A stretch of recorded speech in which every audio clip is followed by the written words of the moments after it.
It's not about, it's not about, it's not about the injury. It's not about, it's not about, it's not about the injury. It's about the recovery. It's about the recovery.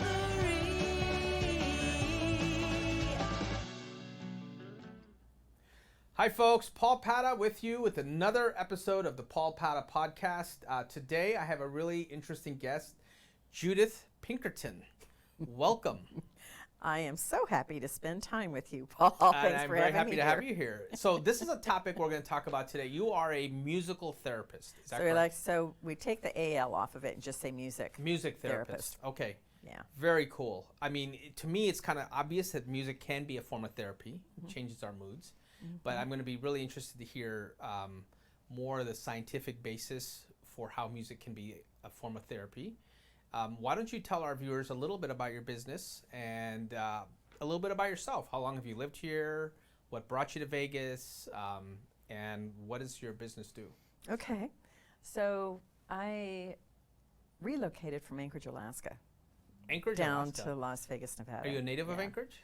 Well, I lived up there for 25 years. Wow, okay. So a long time. It's not every day you Lived meet up there someone when I was from small. Anchorage. Yeah. There's a lot of Hawaiians in Vegas, not a lot of Alaskans that I'm aware of. No, and we know who we are. Yeah.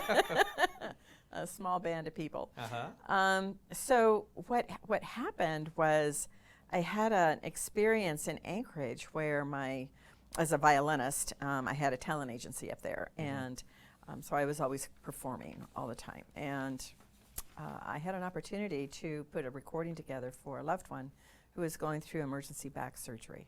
And when he came out of the recovery room and into his hospital bed, I pushed play on the Walkman at the time. And he was listening to solo violin music that I had recorded the night before in the living room. And within 30 minutes, the nurse had come in and was getting ready to administer post-surgical high blood pressure medication, and he didn't need it. Yeah. His blood pressure had come to normal range, listening to the music for 30 minutes. Wow. So she whipped around to me and said, "What's he listening to?" And I was like, "Me?" Yeah. I was actually embarrassed because it was not done in a recording studio. I just did it at home real quick for him. So she scratched out that medication had not been used, that music had been used instead Okay. to bring his blood pressure into normal range. So that's what lit the passion for me. So I started investigating what I could find about music's therapeutic applications. Yeah. And I really wasn't finding a whole bunch at that point. In Anchorage, what I found was a lot of metaphysical stuff, chakra stuff, and I was like, it's just not deep enough for me. I want Right. research, I want all of that. So when I moved to Vegas, I bumped into a music therapist and started finding out that there was a whole profession and started going immediately to conferences. Well, music although a therapy very small conferences. profession from what I understand, correct? Yeah. So how many there's- musical therapists are there? So music right now, therapists are there in there are Vegas? about 8,000 Okay. excuse me, across the country. So in Nevada, there's less than a couple dozen. Okay. So it is a small profession. Where would people find you on the web or anywhere else if they wanted to come in and get this therapy? So if they wanted to come to me personally, our website is very simple. It's themusicforlife.com. Themusicforlife.com. Yeah, THE. Is Music the 4 is with the number 4? with the number 4. I see, okay. Life.com. Okay, Yeah. very good. And it's got a lot of information on there. Over the last year, we have populated online platforms to make it really easy for people to access us. In fact, the work that I did 13 to 15 years ago at Nellis Air Force Base with commanders there was so desired, but not readily available to masses because of the lack of technology at the time. So this last year we spent a lot of time completely rebranding ourselves and putting everything online. Yeah. So we just did a complete training at Shepherd Air Force Base Wow. in Texas last month. Okay, so and generated a report for it because all of the airmen were able to access everything on their cell phone. Okay. Off All of the your courses, everything. Yep, website, the music for the number 4 life.com. right. So now everybody, I think, in the world has heard a song or some form of music, and if they haven't, then they really must be living in a cave somewhere. They live a very deprived life.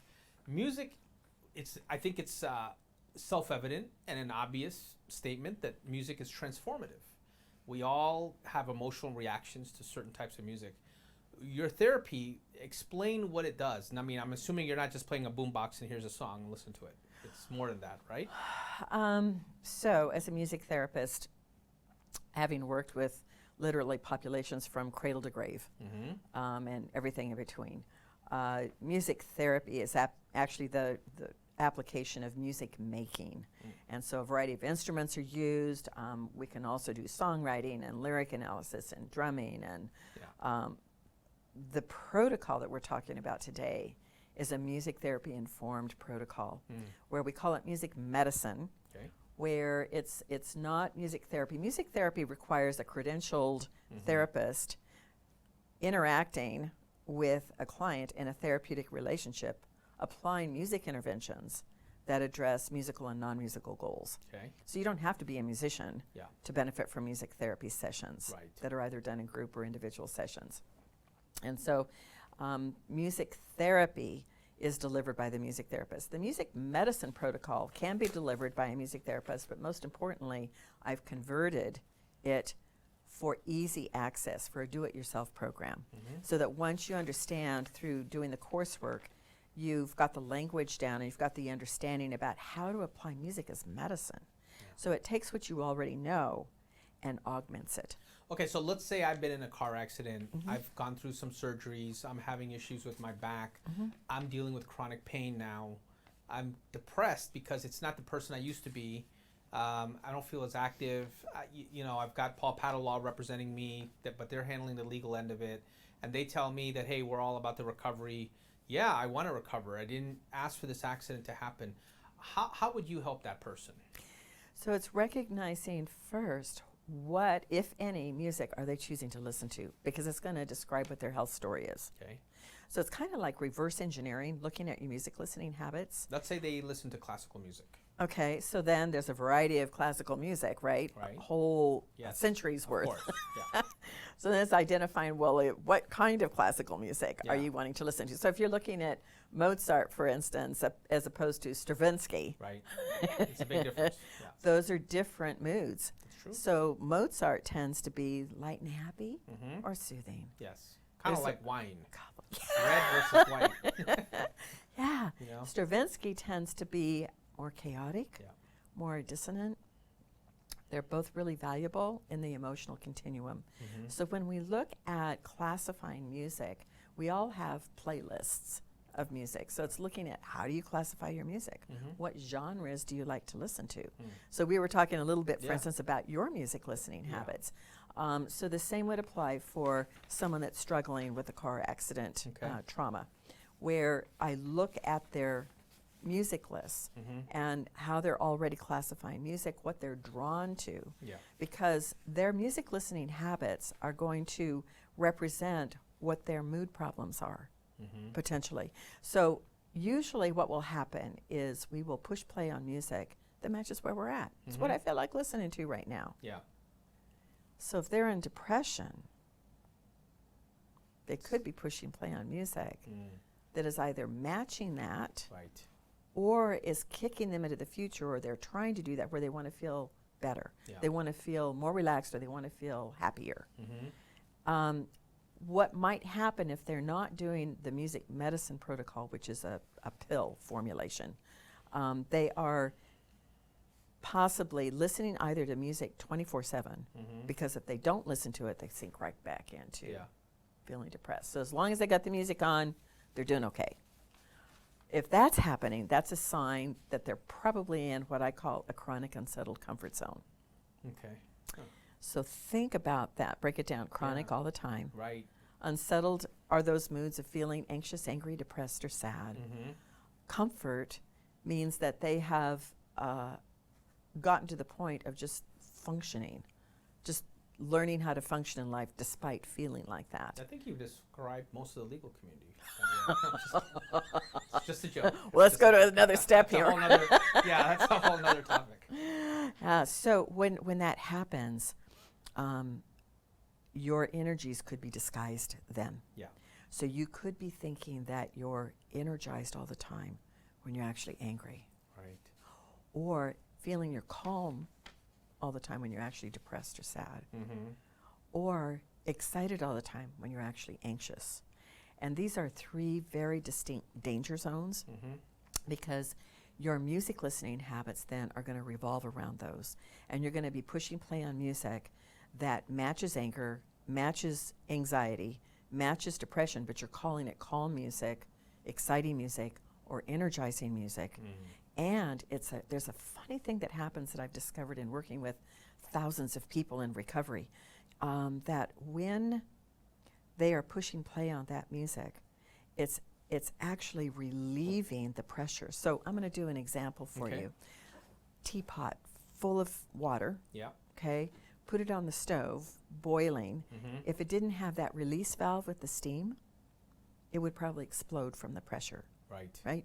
So now let's look at our bodies made up of water. Mm-hmm. 70 to 85%, depending on how old we are, Yeah. of water. So if we start boiling over with a lot of unsettledness, a lot of anger or anxiety or Yeah. depression or sadness, we push play on music Mm.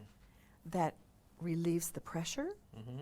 Our interpretation is that it soothes us. Right. So I don't know if you've ever talked to somebody that says, "Oh yeah, I listen to metal, it's soothing." Mm-hmm. And you're like, "What? Are you crazy?"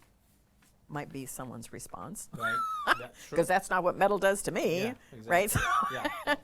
So it's just looking at everybody's music listening habits Yeah. and how it's actually a reflection of what their health story is about. Right. So somebody that's in a car accident, I look at what their music habits are first, because it's going to be a telltale sign about, first of all, what genres they prefer, Mm-hmm.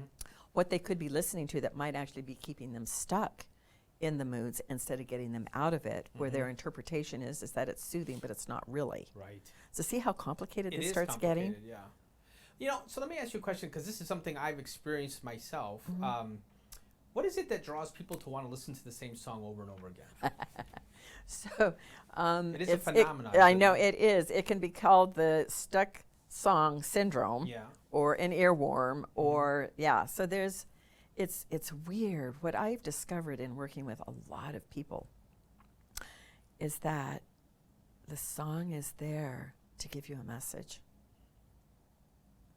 And once you can decode the message, the song goes away.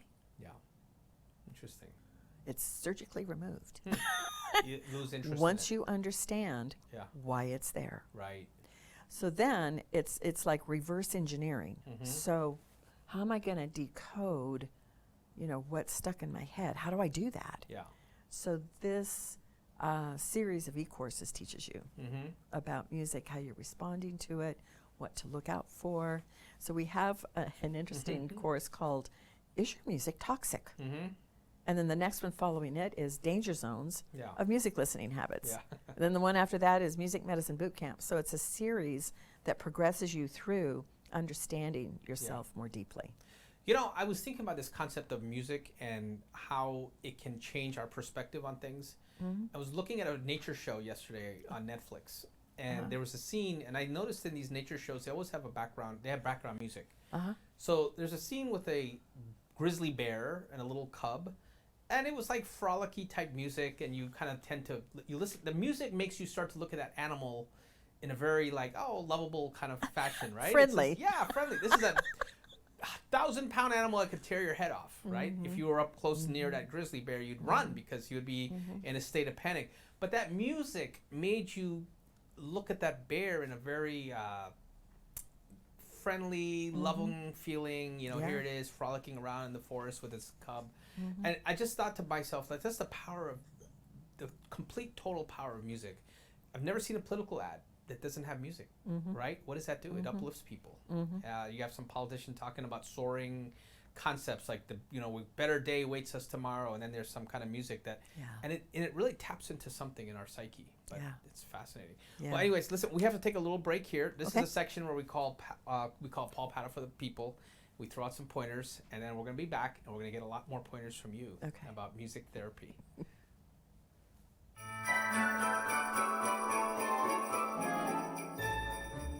Hi folks, Paul Patta from Paul Patta Law wishing you a very happy holiday season. Today I want to talk to you about pedestrian accidents. Pedestrian accidents are serious, serious business. Do you know in America a person is killed every 2 hours as a pedestrian just crossing the street? Do you know that every 8 minutes someone's injured as a pedestrian? You know, you don't need to be an engineer to figure out that if you're a pedestrian and you've been hit by a vehicle, the impact can be significant and even catastrophic. Obviously, a car colliding with the human body is going to result in bad things happening. At Paul Paddle Law, we've handled a lot of these cases. They can be very complicated. Often these cases involve complex liability issues. But at Paul Paddle Law, we have the experience and the depth to handle these cases, and we've done it with a lot of success on behalf of our clients. Pedestrian accidents are very serious and should always be taken very seriously. Just crossing the street, you have to be very vigilant, especially in a city like Las Vegas. That's a 24/7 city, and it's a new city, and so we have a lot of people here. We have a lot of undeveloped areas. Always be careful if you're a pedestrian. Wishing you a very happy holiday season from Paul Paddle Law. On behalf of myself and my entire staff, please be safe out there. Hey, welcome back, folks. Paul Pata here on the Paul Pata podcast with Judith Pinkerton of Music for Life, a music therapist. It's a really fascinating topic, and we're learning a lot. So I want to play our theme song here at our firm and have you listen to it and tell us what's going on. Okay. All right? Let's do it. All right, let's do that.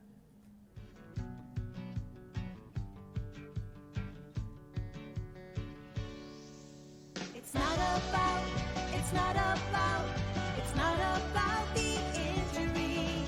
It's not about, it's not about, it's not about the injury.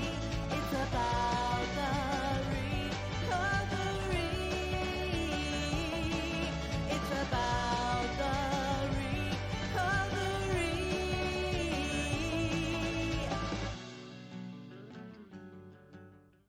All right, Judith, how dysfunctional are we? So, you know, and it's like, how do you pack in the message Yeah, in 30 seconds? that's right. Right? So the music that you chose. So when we psychoanalyze music, we look at, first of all, the music itself, Okay. and then we look at the words separately. Yeah. And in the system of, I wanted a heavy metal theme, but I got outvoted. So. well, you know, it's an interesting topic with what genre to pick, because you have to look at what is your typical clientele, That's true. or clientele for the podcast. That's right. That, and how are you going to intrigue them with this? So I think the genre is a wise choice. It's popular. It's upbeat, Right. so it's energizing. Like Sunny. you were talking about, Yeah. you know, with the music with the bears. You know, you're Right. thinking, oh, you Yeah, know, put a these cute are. little bear. Yeah. Yeah. So it's inviting. It's like, yeah, that's the way I want to feel. Right. Is that kind of music, Mm-hmm. right? And then with the words, you start off with saying it's not about the injury; it's about the recovery. Correct. And it was repetitive at the beginning about it's not about the injury, it's not about the injury. And one thing that I've discovered in working with people is that when you emphasize a negative, they don't hear the negative, and then they do focus on the injury. Okay. So it just heads up about that to see what people say about it. You know, Yeah. are they thinking, oh, it is about the injury? Yeah. But then you sail on about the recovery, you know, and emphasizing that. So if you're looking at time, you're probably spending equal time Yeah. talking about injury, talking about recovery. And so, you know, you focus on the injury and you're here also to support them with recovery. I think it's a Right. great theme song. Oh, that's good to hear. Yeah, I mean, you know, we were trying to tap into this idea that everyone, well, obviously, if you're coming here, you've been injured in some fashion. So that's the obvious. But what's not obvious and not clear is what is your recovery going to look like? And that Yeah. what we bring to the table as Paul Paddle Law. We're the law firm that's going to help you with that recovery, mentally, physically, emotionally, financially. Yeah.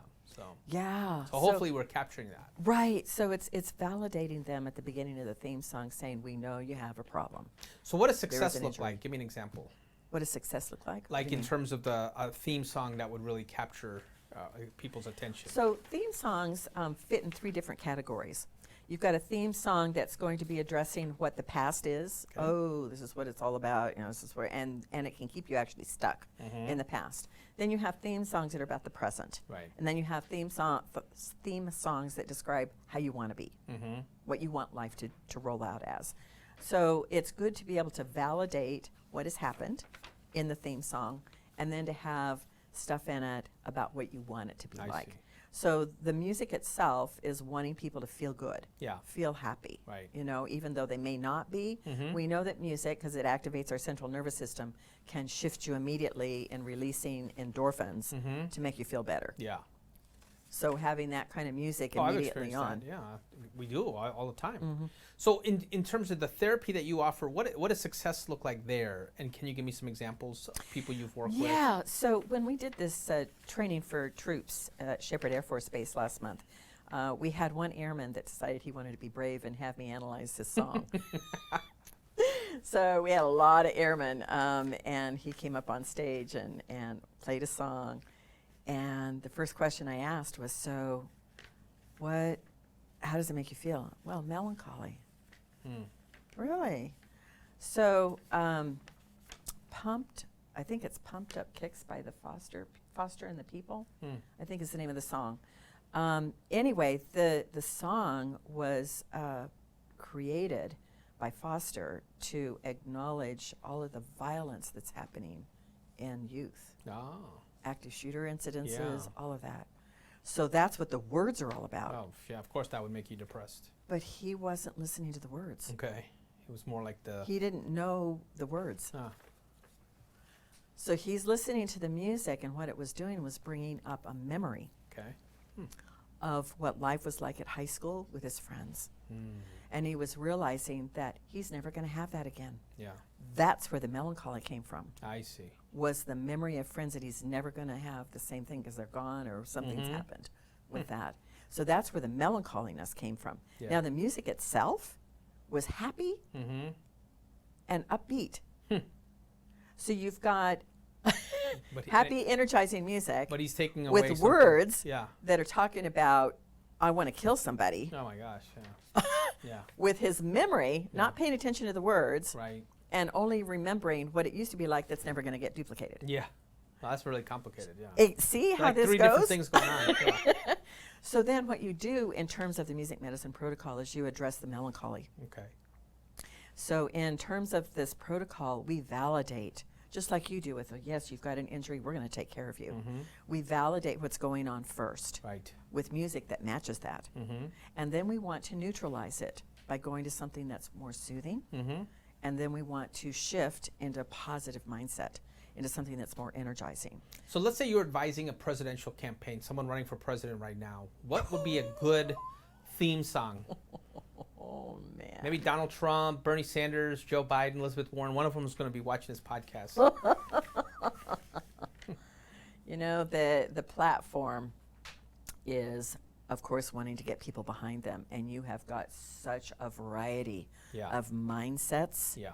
and music choices in this country. Yeah. And to come up with a theme song for them on their campaign, it's about who they want to attract, who they think their population is, and what is their message, just like you did with the theme song here. What is their message that they want to portray? Yeah. What do they want to hang their hat on? Yeah. What do they want people to vote for? You know, what do they stand for? And what seems to be becoming more and more present today is morality, you know, being real and not fake. Yeah. All of that is coming present, and I think that's what people are getting more and more into. Yeah. If there's a common thread through all of this, Yeah. because there's a lot of dissension out there. That's true. So, yeah. But you know, our theme song as a nation, I always get goosebumps when I see a football game and they're singing our national anthem, and it's such an uplifting song. It's talking about, you know, the struggles of at the time, British colonialism, breaking free of that bond, forging a new nation. Obviously, there was slavery at the time and a lot of other bad things, but Yeah. the essence of America is hope for a better tomorrow, right? And I think that's something that's really kind of interesting, is that it seems to me like what I've noticed with a lot of political campaigns, at least the successful ones, try to appeal to people's better angels, that there's going to be a better tomorrow. Because I think as Americans, we are by nature, we tend to be very optimistic people. And I see that. So now that you've got me thinking about music as a theme, it's kind of fascinating. It's a form of therapy too. I mean, Yeah. I've never seen a politician with a very sad or depressing theme for their commercials. So that, I Yeah. don't think that works, right? Right, Yeah. right. And then on the opposite side, I heard about one person that had a practice. I don't know, it was a dentist or what, but he decided that he did not want a certain clientele. Mm-hmm. And so he would play music purposefully that he knew that clientele would not like. Oh, really? So when they in the reception area, Wow. so then when they came into the reception, they heard the music. they like, were "Nah, repelled?" This is not. It seems very elaborate to go to that kind of length to get rid of people. I know. I've heard so many stories. Jeez. Just out of curiosity, what kind of music was that? Was he playing heavy metal or something? I Or- think it was country. Oh, wow. I think there was a certain, because country's got a lot of different flavors Yeah. as well, depending on what genre or what generation. True. Yeah. Wow. Yeah, there's a variety of ways that you can apply music Mm-hmm. medicinally, Yes. prescriptively, intentionally. Well, I can definitely relate to that. I mean, I think we all can. We get it. But I never really thought of, I mean, I guess it makes sense that music would be a form of therapy, but I didn't even realize there was an entire discipline dedicated to it. Yeah. That's really fascinating. Yeah, so music therapists. How do you know, get will- certified to become a music Right, therapist? so there's minimum bachelor's degree. Okay. So there's over 80 degree institutions across the country I see. that offer bachelor's, master's, and possibly doctorate as well Mm-hmm. in music therapy. Hmm. So you have to have at least the entry-level bachelor's degree, which they tack on an additional 6-month Okay. internship I see. that you have to complete, Mhm. and then you get to sit the exam, Oh, there's- national exam, have to okay. pass that, Okay. and then in Nevada, you have to get a license to practice, Mm-hmm. and that's issued by the State Board of Health. So it's a multi-step. So I'm getting a process. question from somebody Mm-hmm. out there. Is Uh-huh. changing what you listen to part of the therapy process? It could. If you're in therapy, there's probably a problem mood. Yeah. And a problem mood does not necessarily mean that it's anxiety, anger, depression, or sadness. A problem mood could be not being able to relax, Yeah. you know, or disassociating and feeling like you're like in dreamland all the time Yeah. and not connected to reality. Mm-hmm. Or a problem mood could be not being happy Yeah. and addressing those. So problem moods are not just in the unsettled category. Right. So then looking at, yes, you probably need to broaden your music diet. So we look at what is a balanced music diet. So balanced music diet has, like you said, I listen to a variety of stuff. I can't name Yeah, it's a just one buffet. genre, Yeah. right? Yeah, exactly. So in this, it's about being able to categorize your music correctly into the right playlist. Mm-hmm. So if you're stuck in that chronic unsettled comfort zone where music could be toxic, Yeah. you could be putting it in the wrong playlist, and then you'll keep yourself stuck in toxicity. That's not good. Probably not. I think music is a lot like food, right? You have to have the right Yeah. balance. Yeah. Right. If all you listen to is one type of genre, maybe, and it's putting you in a certain mood, Uh-huh. there's a problem there, maybe. Uh-huh. Right? So I had someone, I did a presentation last week, and someone said, so I listen to a lot of Christian and classical. And so is that good?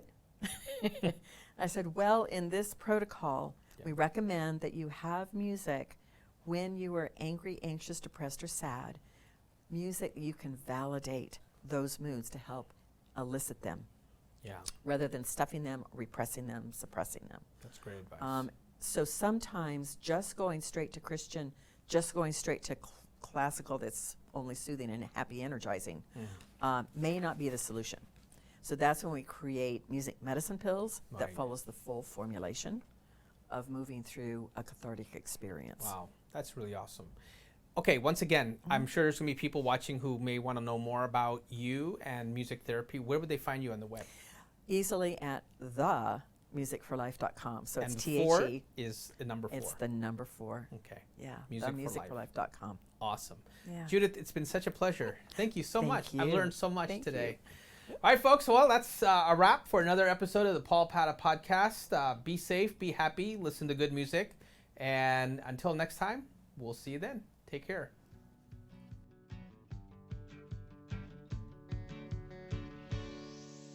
It's not about